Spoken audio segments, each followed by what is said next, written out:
జైనూర్ సంఘటనలో బాధితురాలు ఎవరైతే ఉన్నారో ఆవిడని ఈరోజు బీఆర్ఎస్ పార్టీ తరఫున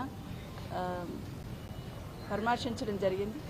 ఏ సంఘటన అయితే జరిగిందో నిజంగా ఆ సంఘటన బాధాకరం, అందరం కూడా ఖండించాల్సిన సంఘటన.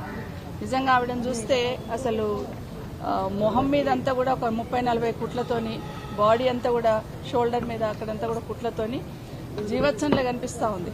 నిజంగా ఎంత ప్రతిఘటించి తనను తాను కాపాడుకుందనేది అక్కడ చూసిన తర్వాత మాకంతా అర్థమైంది. నిజంగా ఒక్కసారి వెనక్కి తిరిగి ఆలోచిస్తే 8 నెలలు ఈ రాష్ట్రంలో జరుగుతున్న అన్నీ చూస్తూ ఉంటాయి.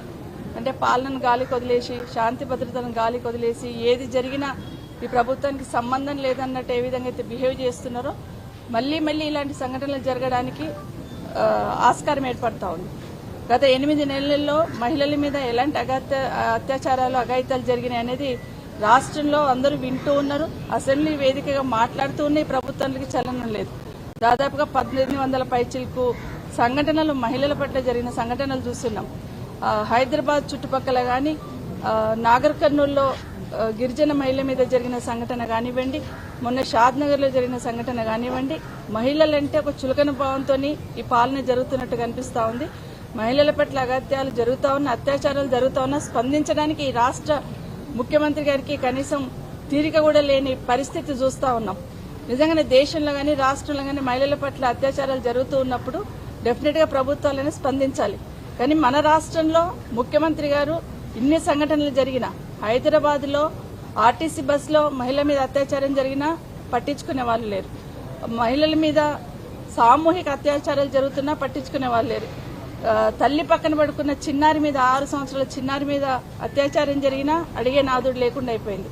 ఒకప్పుడు హైదరాబాద్ లో మహిళలకి భరోసాతో, భద్రత ఉండేటట్టు షీ టీమ్స్ లాంటివి ఏర్పాటు చేసి హైదరాబాద్ లో ఉంటే శాంతి భద్రతలతో పాటు మహిళలకు భరోసా ఉంటుందని ఆ రోజు ఆనాటి ముఖ్యమంత్రి కేసీఆర్ గారు తీసుకున్న స్టెప్స్ తోని హైదరాబాద్ అంటే ఒక భరోసా, భద్రత ఉందని ఉండేది. కానీ ఈ రోజు హైదరాబాద్ లో ఎక్కడ ఏం జరుగుతుందో, బయటికి పోయిన మహిళ క్షేమంగా ఇంటికి వస్తుందా లేదా, బయటికి పోయిన ఆడబిడ్డలు క్షేమంగా ఇంటికి వస్తారా లేదా అని ఒక భయంతో ఈరోజు ఈ రాష్ట్రంలో భయానక పరిస్థితులు నెలకొన్న సందర్భాన్ని చూస్తున్నాం.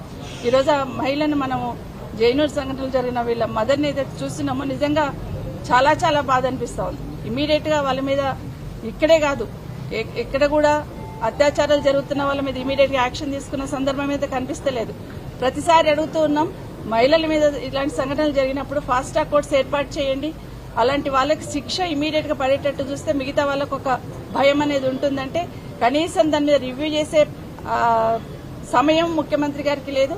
దాని మీద నిర్ణయం తీసుకోవాలన్న ఆలోచన కూడా ముఖ్యమంత్రి గారికి లేనట్టు కనిపిస్తుంది. ఒకటి మాకు అర్థమవుతుందంటే మహిళలంటే చులకన భావంతో చూస్తుంది ప్రభుత్వం అనేది స్పష్టంగా అర్థమవుతుంది. ఇప్పటికైనా ఏ మూల చూసినా ఏదో ఒక సంఘటన జరుగుతుంది. ముఖ్యమంత్రి గారు ఇప్పటికైనా మీరు కళ్ళు తెరిచి రివ్యూ చేసి ఇలాంటి సంఘటనలు పునరావృతం కాకుండా నిర్ణయం తీసుకోవాలని డిమాండ్ చేస్తా ఉన్నాం.